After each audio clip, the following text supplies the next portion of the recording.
ఇక్కడ రాజు చేసిన గొప్ప విందు, సువర్ణ పాత్రలో తింటూ త్రాగుతూ జరుగుతున్న ఈ గొప్ప విందులో రాజు తన ఘనతను పొగుడుకున్నాడు, తన స్థాయిని కనబరుచుకున్నాడు, తనను తానే హెచ్చించుకున్నాడు.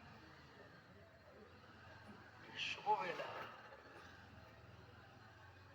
ఆ గడియలోనే తీర్పు వచ్చింది. పిల్లలారా, నేను ఒక మంచి మాటలు చెప్తాను, కోట్ల రూపాయల కంటే విలువైన మాట.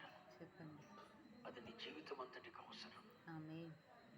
పరిశుద్ధాత్మ దేవుడు నన్ను ప్రేరేపిస్తున్నాడు ఆ విషయాన్ని.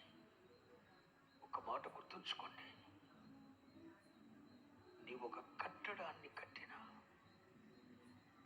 ఒక ఇల్లు కట్టినా, ఒక కట్టడాన్ని కట్టినా, నీ కారైనా, నీ వాహనమైనా, నీవు ధరించిన వస్త్రమైనా, నీ ఇంట్లో ఉన్న వస్తువైనా,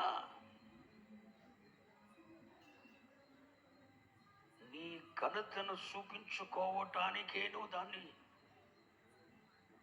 కట్టుంటే, ఆ కట్టడం, నువ్వు కట్టిన కట్టడం నీ ఘనతను చూపించుకొని నువ్వు వెచ్చించుకోవటానికి గల కారణమైతే, నీ బిడ్డలను ఆ రేంజ్కి తీసుకొని వచ్చి అంత గొప్ప చదువులు చదివించి నీ డాంబికాన్ని కనపరుచుకోవటానికైతే, ఒక గొప్ప కట్టడం కట్టి, ఇల్లు వాకిలో ఏదో కట్టి నీ డాంబికాన్ని కనపరుచుకోవటానికి ఆ ఇల్లు కడితే, నీ డాంబికాన్ని కనపరుచుకోవటానికే నీ పిల్లలకు ఆ విద్యను అభ్యసింపచేస్తే, నీ డాంబికాన్ని కనపరుచుకోవటానికే ఆ వాహనమైతే, నీ డాంబికాన్ని కనపరుచుకోవటానికే నువ్వు ధరిస్తున్న వస్త్రము నువ్వు ధరిస్తుంటే, నీ డాంబికాన్ని, నీ ఘనతను కనపరుచుకోవటానికి నువ్వేం చేసినా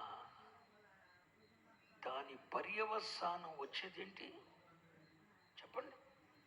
తీర్పు.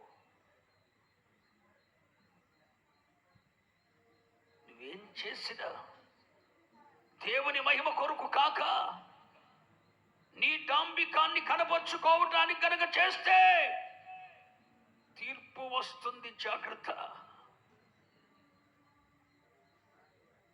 నువ్వు వస్త్రం వేసుకుంటున్నావు, అది నీ స్థాయిని, నీ ఘనతను తేవాలి అన్న ఉద్దేశంతో నువ్వు వేసుకుంటే తత్ఫలితం తీర్పు వస్తుంది.